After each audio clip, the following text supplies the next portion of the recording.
Today we'll probably finish our reading of Sidney's Apology for Poetry, and I will discuss the questions or topics in another class. We are looking at Sidney's comments on the use of energia, that is intellectual clarity, vivid description, and then his criticism of alliteration, too much use of alliteration in writings, and gradually he, towards the end of his oration, we see that he speaks about writing, particularly rhetorical matters, and about prosody, rhyme, and so on, so technical matters. So here he says that another time with coursing of a letter, as if they were bound to follow the method of a dictionary, another time with figures and flowers extremely winter stirred. So alliteration and a lot of metaphors or rhetorical figures. But I would this fault were only peculiar to versifiers and had not as large position among prose printers, and which is to be marvelled among many scholars, and which is to be pitied among some preachers. So we see here an implicit criticism or dislike of excessive use of rhetorical figures, which was very common at that time. And if you remember, more or less contemporary with Sidney, a little older than him was Lilly, and Lilly's novel Euphues, where excessive rhetorical figures were used and a very affected style was used that led to the coining of the term euphuism for excessive use of rhetorical figures, sometimes also to mean something said in a roundabout manner, euphuistic manner. So this term is derived from Lilly's novel Euphues, which used excessive rhetorical figures. So Sidney is quite correct in criticizing this trend in writing, and rhetorical figures were used not only by versifiers, that is those who wrote verses. They would naturally use a lot of rhetoric, but by poets, that is those who wrote true poetry, but unfortunately also among prose writers. Sidney uses the word prose printers, but basically means prose writers, which is to be marvelled, because why should in prose there be so much of rhetorical figure? And Lilly's Euphues is a prose romance. So it is in prose that Lilly used so many rhetorical figures. So it is something to be marvelled or to be wondered at, because it is surprising. It should not be. And then, which is to be marvelled among many scholars, which is to be pitied. Scholars, in their scholarly discussion, they should not use rhetorical figures, because these figures are meant for ornamentation. So in verse or poetry it may be accepted, but why in scholarly discussion? Therefore that use should be pitied, he says. And among some preachers, the use of rhetoric among the prose printers is surprising, but he says that the use of rhetoric among scholars, that is to be marvelled, that is very surprising. And the use of rhetoric among the preachers, when preachers write their sermons, so sermons, were religious writings, prose pieces, but they were structured as orations. And preachers also used rhetorical figures. There were in fact many handbooks of rhetoric specialized on sermon writing. So this is something to be pitied, Sidney says, because in divine writing or religious writing, the purpose should not be of using rhetorical or ornamented language, but it should be in plain speech, which was the ideal of the Puritans. And Sidney undoubtedly was one of the Protestants or Puritans, and therefore he did not recommend or like the use of rhetorical figures in religious writing among preachers. Truly I could wish, if at least I might be so bold to wish anything beyond the reach of my capacity, the diligent imitators of Tully and Demosthenes, most worthy to be imitated, did not so much keep Nisolian paper books of their figures and phrases, as by attentive translation devoured them whole and made them wholly theirs. We discussed it in the last class also. So Sidney here is talking about Ciceronianism movement that stood for imitation of Cicero's style, particularly in prose writings, and there were many debates about Ciceronianism and who is a true Ciceronian, and Erasmus had written a book called Ciceronianism. Sidney's contemporary and junior, but also his friend and disciple, Gabriel Harvey, also wrote a book on Ciceronianism. Harvey was a teacher in Cambridge. So in Europe there were many books on Ciceronianism. So what is true Ciceronianism? The idea was that one should not follow slavishly Cicero in one's imitation. But Erasmus had on this issue debate with some European writers on this question, and Erasmus did not support slavish imitation of Cicero either. So Sidney also more or less follows Erasmus here when he says that Cicero and Demosthenes, they are worthy models to be imitated, but they should not be imitated in a slavish manner, as Nisolius recommends keeping commonplace books, Nisolian paper books, commonplace books, by copying out figures and phrases from writers, model writers like Cicero. Sidney is not in favor of this kind of imitation. But he says that the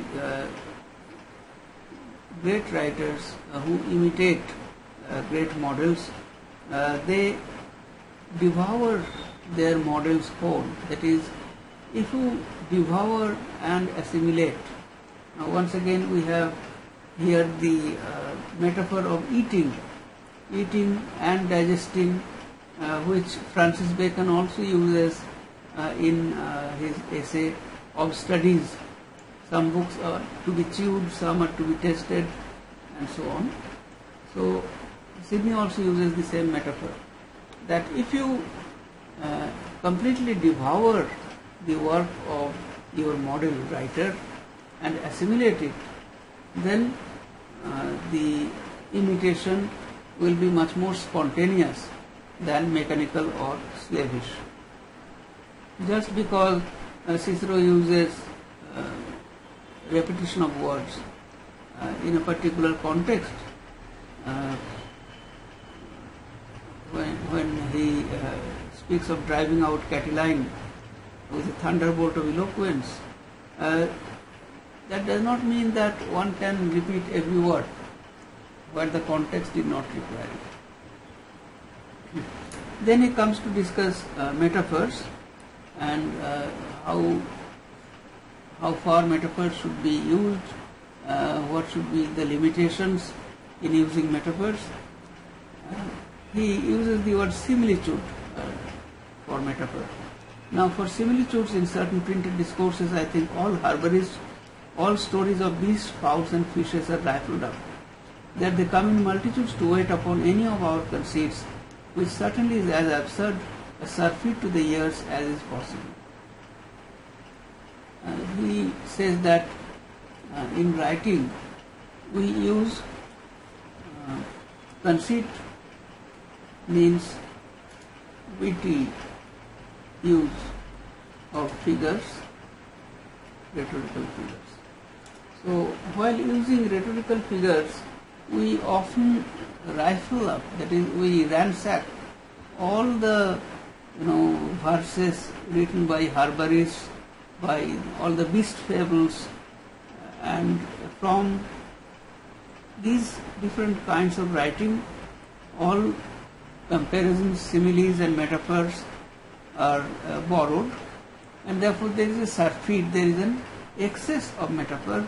So Sidney criticizes the excess use of metaphor and the practice of looking for similitude in herbarists, in the writing of the herbarists or the beast fables and so on. For the force of similitude not being to prove anything to a contrary disputer, but only to explain to a willing hearer.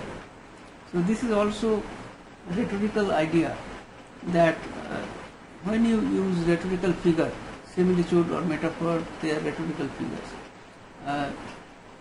The figures are used to persuade somebody about some argument, but not one who is antagonistic to your argument. You cannot expect to persuade anybody with your argument, however much you may use rhetorical figures, if that person is antagonistic to your argument. So persuasion is meant for those who already are willing to accept your argument, and then by ornamenting your writing by the use of figures, you make your persuasion more convincing. So Sidney says that there lies the force of similitude. So unnecessarily using a lot of metaphors to convince people who are already hostile to your argument, that is not useful. For the force of similitude not being to prove anything to contrary disputer, but only explain to a willing hearer. When that is done, the rest is most tedious prattling, rather overshowing the memory from the purpose whereto they were applied, than any wit informing the judgment, already either satisfied or by similitudes not to be satisfied. So when you are speaking to a willing hearer, when you are writing for those who are already ready to accept your argument, then the legitimacy of using similitudes is not there. If you continue to use metaphors or similitudes, then it is tedious prattling. That is, unnecessarily you become verbose, you use too many words. For my part, I do not doubt when Antonius and Crassus, the great forefathers of Cicero in eloquence, the one, as Cicero testified of them, pretended not to know art, the other not to set by it, because of the plain sensibleness they might win credit of popular ears. So Sidney here is introducing an idea that a powerful writer does not appear to use too many artistic devices. So here he is introducing the idea that we find in Ovid's Metamorphoses, that true art is hiding art. That is, you do not expose what artistic techniques you are using, but you conceal them. So that is the true art. The Latin is ars est celare artem. That is, true art is concealing of art. So this is found in Ovid Metamorphoses. therefore, Sidney gives the examples of two other great orators before Cicero, Antonius and Crassus.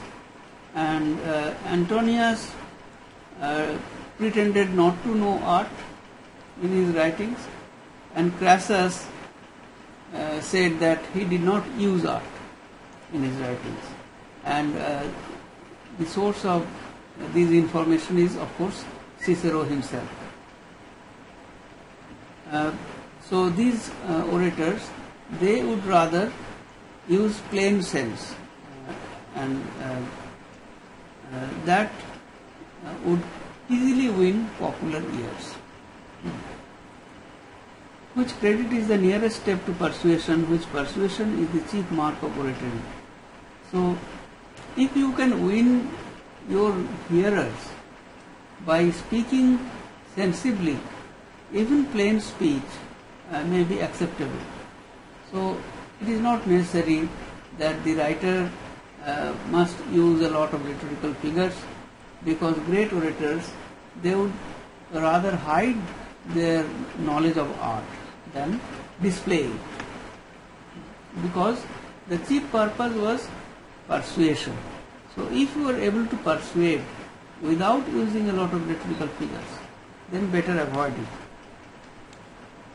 I do not doubt but that they use these knacks very sparingly, which who doth generally use, any man may see doth dance to his own music.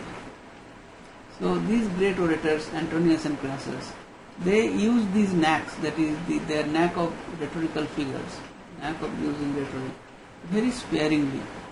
But those who do not use them sparingly, they dance to their own music, which means that they fall in love with their, bombastic use of rhetorical figures.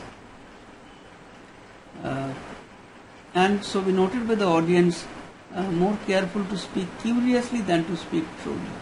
So the audience or the reader or the hearer, listener would understand that these writers were more interested in displaying their art rather than speaking the truth.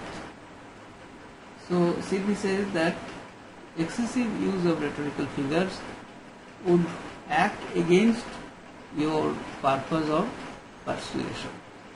Undoubtedly, at least to my opinion, undoubtedly I have found in diverse small learned courtiers a more sound style than in some professors of learning, of which I can guess no other cause, but that the courtier, following that which by practice he findeth fittest to nature, therein doth according to art, though not by art. So Sidney was a courtier, and he knew how many courtiers in the court used, sophisticated language.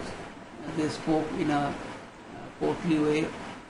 But many courtiers, Sidney praises them, many courtiers mostly conceal their art because they know which kind of speech would be acceptable as natural.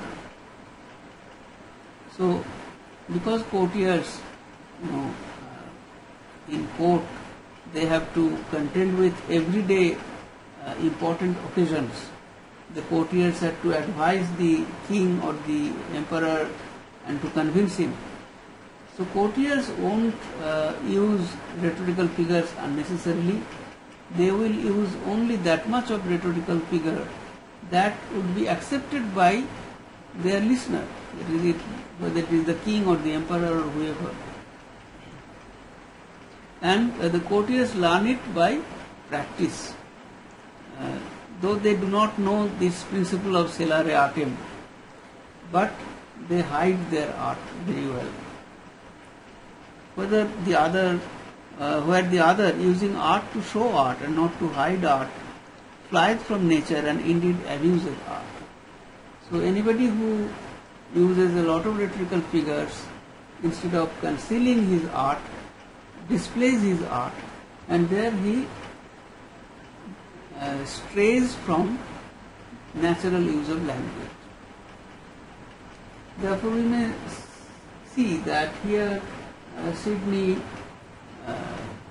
cautions the writer about using too much rhetorical figure, and in this belief he stands out as a Puritan, because the Puritans were against the use of too much of rhetoric.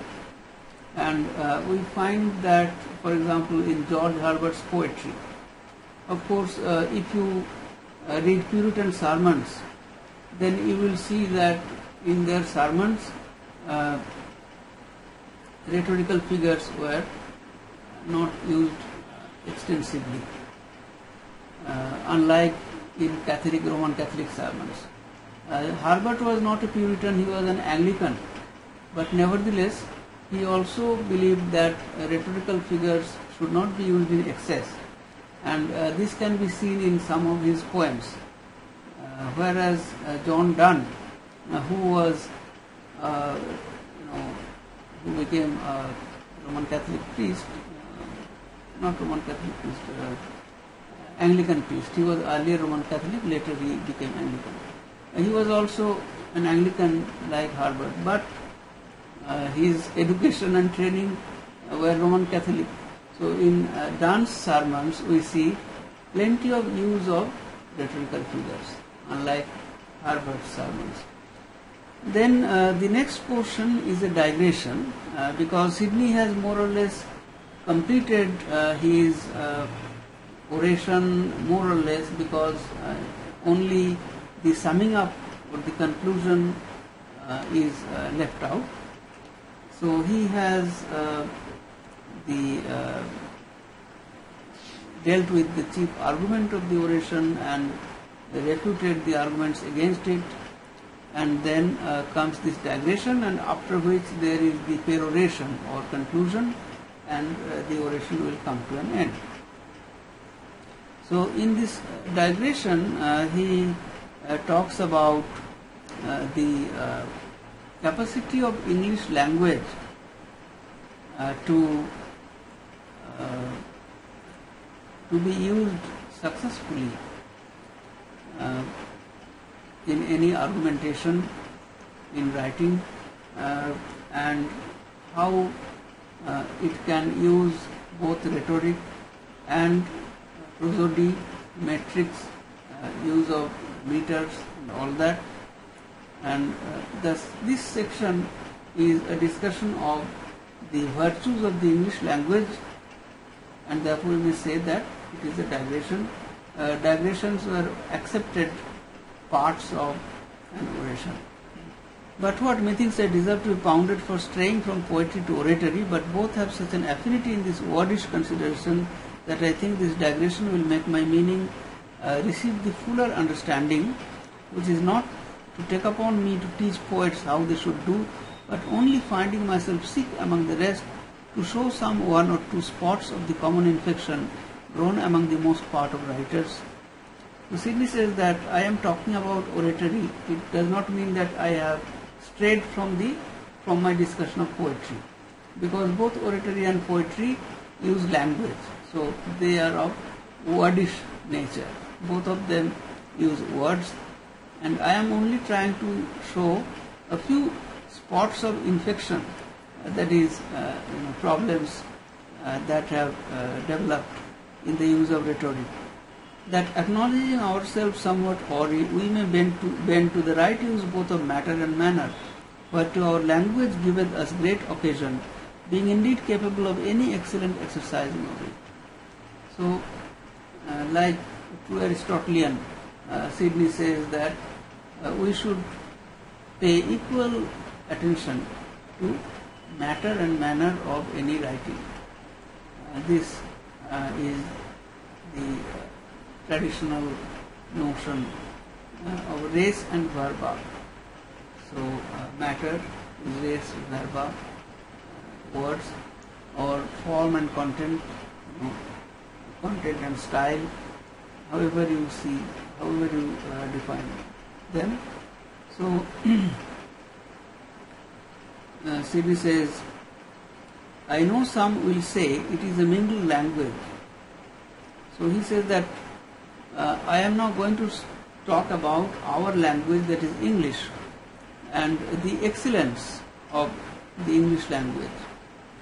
And some will say that it is a mingled language, English is a mixed language, because there are many words borrowed from French and from other languages, Latin and so on. Another will say it wanted grammar. So unlike Latin or even French, English grammar is of a very uncertain type. French grammar is much more highly developed. So one may say that it lacks grammar. For grammar it might have, but it needs it not, being so easy of itself and so void of those cumbersome differences of cases, genders, moods and tenses.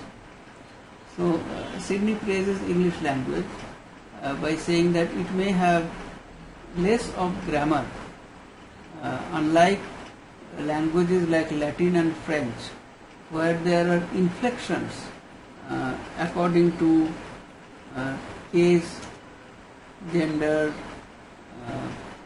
tense and so on. So in French there are many cases and word endings change according to case, according to tense, according to gender.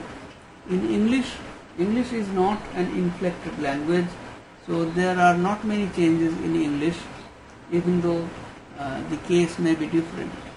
So Sidney says that English does not require all these inflections. I think, which I think was a piece of the Tower of Babylon's curse, that a man should be put to school to learn his mother tongue. So languages which have a very difficult grammar, Sidney says that by the myth of the Tower of Babylon, God divided human language into many.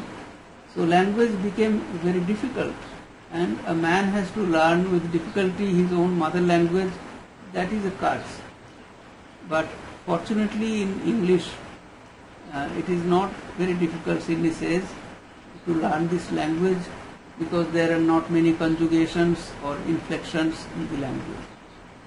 But for the uttering sweetly and properly the conceits of the mind, which is the end of speech, here conceit means the idea, the thought. So the things that we think mentally, we try to articulate those thoughts or ideas with the help of words. And that is the chief end of language. That has it equally with any other tongue in the world. And in that English is as capable as any other language.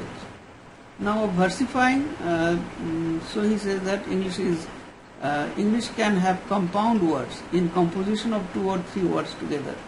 So in that English is similar to Greek, it is far beyond Latin, and it is a great beauty of the English language that it has compound words. And then in versification, Sidney talks about meters. There are 2 sorts, the one ancient, the other modern. And here Sidney is talking about quantitative verse, which we find mostly in Latin verse. So in quantitative verse, the syllables are counted, but in the most popular or the usual versification in English is where accent or stress is counted. So in English prosody, the prosody that we still learn, we do not count syllables like in Latin quantitative verse, but we count accent or stress. So Sidney says that there are these 2 types of versification, and in Sidney's time there was a revival of quantitative verse by the Spencer circle, the circle of poets who, along with Spencer, who attempted quantitative verse. Gabriel Harvey was one, and there was this attempt to revival English quantitative verse, which however did not become successful, even though Spencer also supported it. The ancient marked the quantity of each syllable and according to that framed his verse. The modern, observing only number, with some regard of the accent. The chief life of it standeth in that like sounding, in that like sounding of the words. So, in modern versification, number, where chiefly one counts the accent or the stress, as we do in our prosody. Number is important, and here likeness in sound, which means rhyme, has become important in this modern versification. In ancient versification, rhyme was not important, and Milton in fact criticized rhyme as barbaric in the preface to his play Samson Agonistes.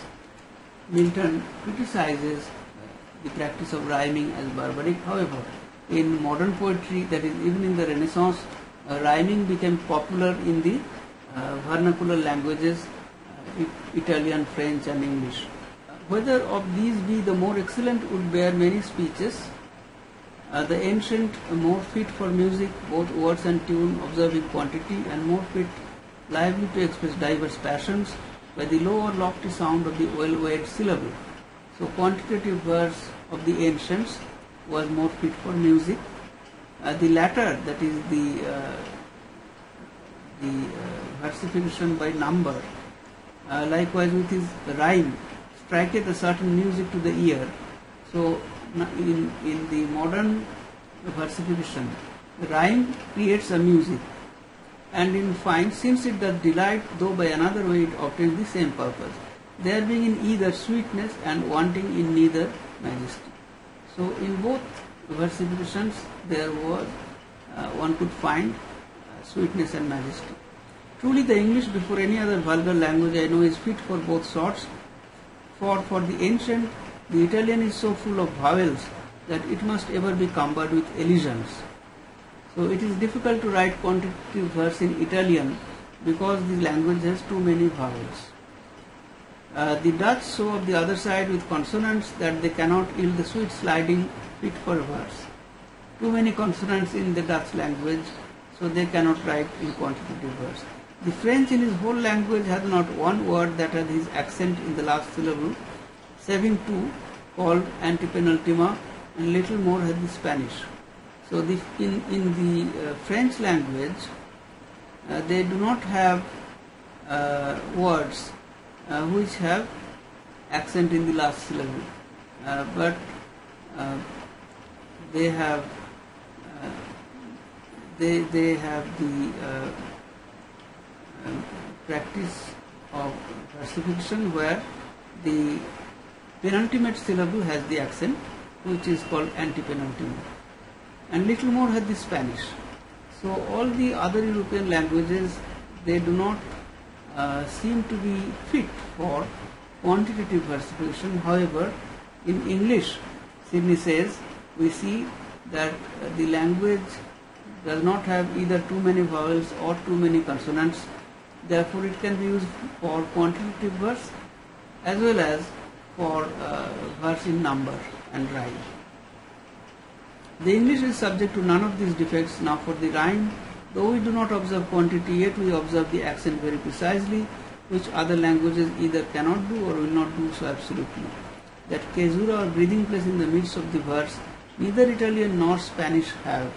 The French and we never almost fail of.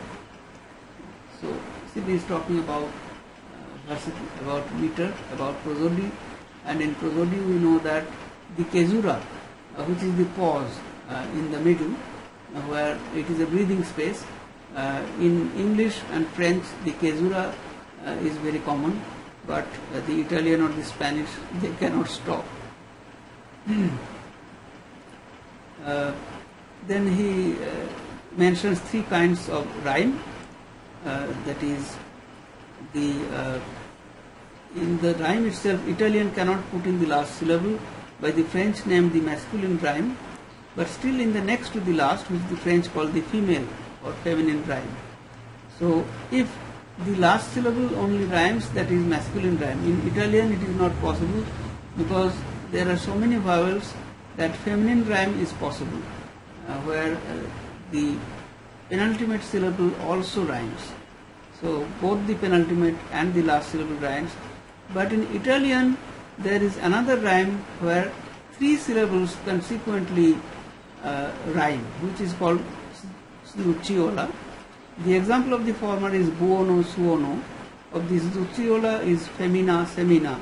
The French of the other side has both the male as bon, son, and the female as plays, thèse. But the Sdrucciola he has not.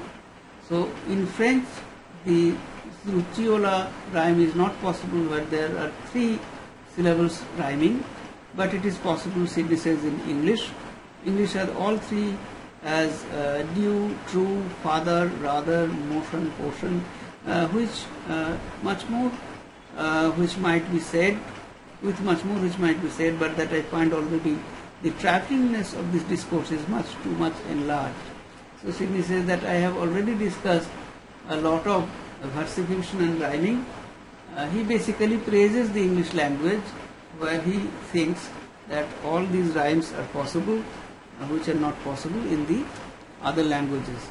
And then he comes to the peroration. Okay. But we have almost reached the end of our time. So I will stop here. In the next class I will finish the peroration and then I will discuss the questions. If you have any question, you can ask me.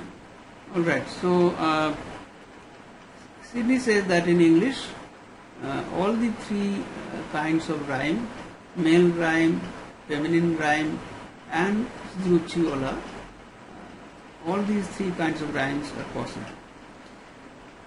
Then we come to the peroration. So that since the ever praiseworthy poesy is full of virtue breeding delightfulness, and void of no gift that ought to be in the noble name of learning, since the blame laid against it are either false or feeble, since the cause why it is not esteemed in England is the fault of poet apes, not poets, since lastly our tongue is most fit to honour poesy and to be honoured by poesy, I conjure you all that have had the evil luck to read this ink-wasting toy of mine, even in the name of the 9 muses, no more to scorn the sacred mysteries of poesy, no more to laugh at the name of poets as though they were next inheritors to fools, no more to jest at the reverend title of a rhymer, but to believe with Aristotle that they were the ancient treasurers of the Grecians' divinity. Okay, so this is a very long sentence, so I will stop here and I will explain the earlier part. So he enumerates here in the peroration the different arguments that he raised and that he has established.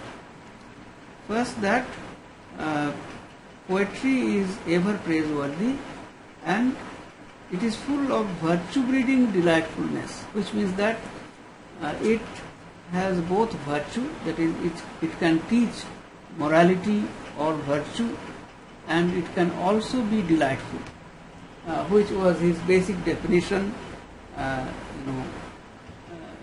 taken from Horace and Aristotle. Sidney's definition of poetry is both Horatian and Aristotelian. Horace says that poetry is utile et dulce, that is useful and delightful, sweet. So virtue breeding, that is the usefulness of poetry, and sweetness or delightfulness, that is the other benefit of poetry. So it is not void of any gift that ought to be in the noble name of learning. So learning also should have these gifts, that by learning one should be able to inculcate virtues. At the same time, learning also should give one delight. So Sidney says that poetry does not lack any of these gifts, since the blames laid against it are either false or feeble. So he has refuted the blames against poetry one by one and says that it has been proved that the blames are either false or too feeble or weak. Since the cause why it is not esteemed in England is the fault of poet apes, not poets. So his argument, you remember, that the poets writing in his day, they were not born poets, they were not good poets, they did not have the qualities of a good poet. So he said that the art of poetry is abused by them, and therefore the defect does not lie with the art but with its abuse by the poets. So he uses here the expression poet ape, which means that somebody who tries to be a poet. And there was another word for this in the Renaissance, poetaster, that is, who attempts to be a poet but who is not actually a poet. And Ben Jonson has a play on this. So such a poet would be the butt of ridicule, one who tries to be a poet but is not a talented poet. Since lastly our tongue is most fit to honor poesy. So lastly, in the last section, Sidney has proved that the English language is fit for writing poetry, and in fact much better than other European languages, and to be honored by poesy. So if great poetry is created in this language, then the language is also honored by poetry. I conjure you all that have had the evil luck to read this inquesting toy of mine, which is a convention of showing humility, that what I have been doing so far was a wastage of ink, that is, it is not much useful to read, it is a wastage of your time. This was a formulaic humility that an author would often use. Even in the name of the 9 muses, no more to scorn the sacred mysteries of poesy. So, whatever I have written, even though I may not be a great writer, but I write in the name of the 9 muses, and poetry cannot be scorned, cannot be criticized. The sacred mysteries of poetry cannot be criticized. So, to represent poetry as something sacred, as a mystery, which says that one must have a kind of initiation into a mysterious rite. So unless one has an initiation into a cult, a secret cult, or the rites of a secret cult, so something that is sacred was less understood, just as religion or spirituality was less understood. Therefore, it always appeared as a mystery. So here basically poetry is looked upon as some kind of religion,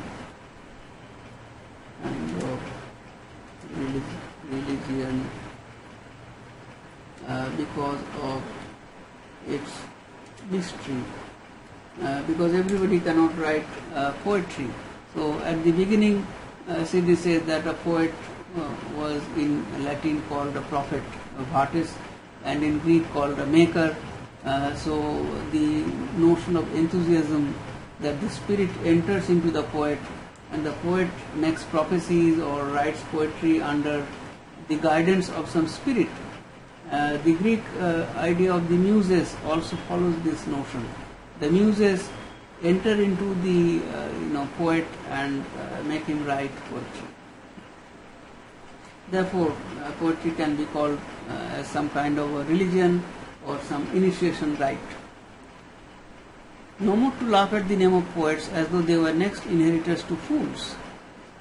So, unfortunately, poets have often been laughed at or ridiculed as fools by other people, as though they were next inheritors to fools. No more to jest at the reverend title of a rhymer. So, rhymer, the word rhymer was used as a kind of an, aspersion. So, somebody who is a mere rhymer, a versifier. But to believe with Aristotle that they were the ancient treasures of the Grecians' divinity, to believe with bamboos that they were first bringers in of all civility. Here Sidney is referring to the Italian writer Pietro Bembo, who was a prose writer as well as a poet and also a cardinal. So a very scholarly man as well as a poet who thought that poetry is full of civility. It brings in the virtues of civility. To believe with Scaliger that no philosopher's precepts can sooner make you an honest man than the reading of Virgil. Scaliger, another neoclassical critic, French critic, he praised poetry because it brings in the it teaches the virtue of honesty. To believe with Closerus, the translator of Cornutus, that it pleased the heavenly deity by Hesiod and Homer under the veil of fables to give us all knowledge, logic, rhetoric, philosophy, natural and moral, and quid non, that is what not. To believe with me that there are many mysteries contained in poetry which of purpose were written darkly, lest by profane wits it should be abused. So that was another Renaissance belief, particularly among Christian writers, that God deliberately kept certain writings obscure or dark, particularly with reference to passages of the Bible which could not be interpreted. The explanation was that all secrets, all mysteries would not be revealed to everybody, because then it will not be realized, or it will not be valued by them, or it will be abused. So there are certain portions in the Bible which are obscure, which cannot be interpreted, and the same can be said about poetry. Sidney uses that argument. So poetry teaches all virtues, it teaches honesty, it teaches rhetoric, logic, all knowledge, natural and moral philosophy, and so on. And it is kept secret from profaners. With Landino, to believe with Landino that they are so beloved of the gods that whatsoever they write proceeds of a divine fury. Landino, another Italian critic who followed the Platonic idea that poetry was created by divine fury or poetic madness. Lastly, to believe themselves when they tell you they will make you immortal by their verses.